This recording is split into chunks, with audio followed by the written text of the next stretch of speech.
Hello, everyone, and welcome to Literature Week. So, yeah, every day of this week, I'm going to at least attempt to do books about literature. And this isn't going to be a nerdy discussion. This isn't like I'm asking you to sit down and read a book. We're just going to be talking about the characters from these books. All of you enjoy the entertainment that books have provided for us, like Sherlock Holmes and Game of Thrones. All of those were originally books. So at some level, all of you have enjoyed books. So just suck it up is basically what I'm saying. You all can take this. And in fact, you may in fact enjoy it. I hope. I hope you will enjoy it.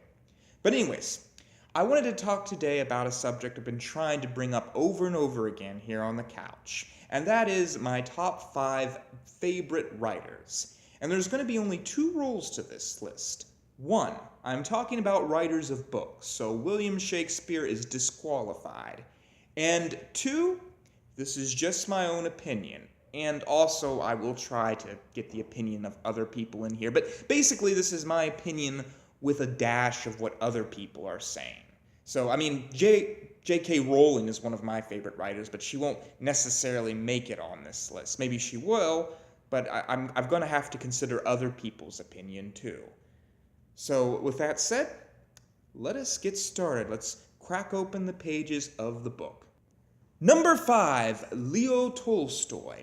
Leo Tolstoy is a pretty big name to start with. He wrote like 2 of the greatest books ever written, War and Peace and Anna Karenina, and both of those books are considered number 1 in many different lists. And I think he's a great writer. He's very realistic, he just captures your emotions, and I personally think Anna Karenina is his better book, but that's just my opinion. I liked War and Peace, I just thought Anna Karenina was better. And all in all, I think he seemed like a pretty cool guy. He became very religious at the end of his life, and he was all about being very moral and stuff. So all in all, he was a pretty good guy also to believe in, at least from what I've heard.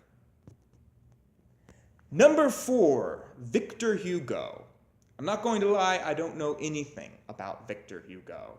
I did do a little research, but I still don't really understand him, to be honest.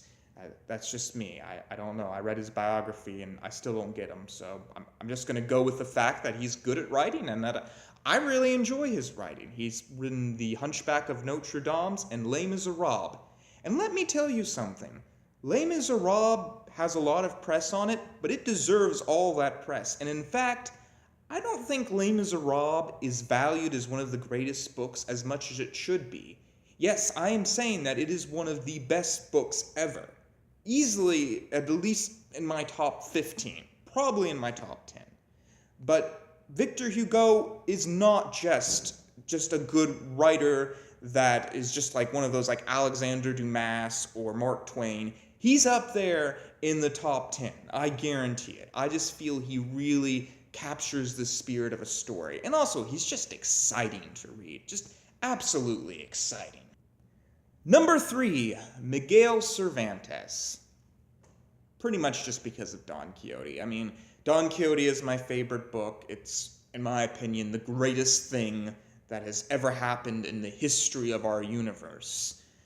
But there's not really much known about Miguel Cervantes, so I can't really say much on this show. But I think that's part of what makes him so compelling, that we don't know much about him, that he is a mystery. Anyways, just because of Don Quixote, he gets to be on this list. Number 2, Fyodor Dostoyevsky. So, you all know that I love this mad Russian. He has written some great books like Crime and Punishment, The Brothers Karamazov, one of my favorite books. And honestly, I don't think he gets as much credit as he deserves. Everyone should read him.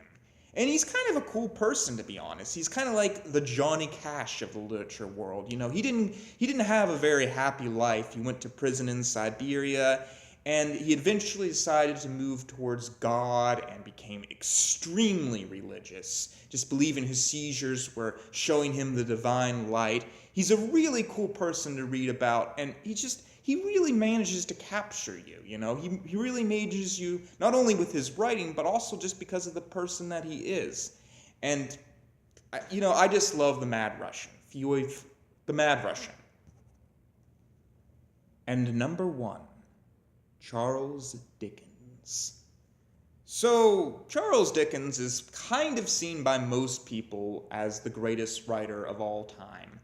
And it's not hard to see why. You have to admit, he has a lot of books with the word classic beside it. I mean, more than any other writer in history, he has so many books that are considered classics. The Christmas Carol, Oliver Twist, Great Expectations, my personal favorite, David Copperfield, just to name a few. And all of those stories are often regarded as the greatest. I can't think of any other writer that was able to do that, with the exception of William Shakespeare. And from what I've read, he seems like a good guy. I mean, I know there's been people that kind of badmouthed him in recent years, talked about what he did with his kids, but he just made him leave the house. I don't know if that's something to make me denounce him, but that's just my opinion. Personally, I think this guy exemplified just pure goodness. I really do. Again, just my opinion. But anyways, those were my top 5 writers. Who do you think was the greatest? Maybe you completely disagreed with me. I know I didn't have a lot of modern writers in there because I do not like them. I think they stink. Ernest Hemingway was okay, and I guess F. Scott Fitzgerald was decent. I just didn't like him. I'm not going to lie. And as always, think big, think differently.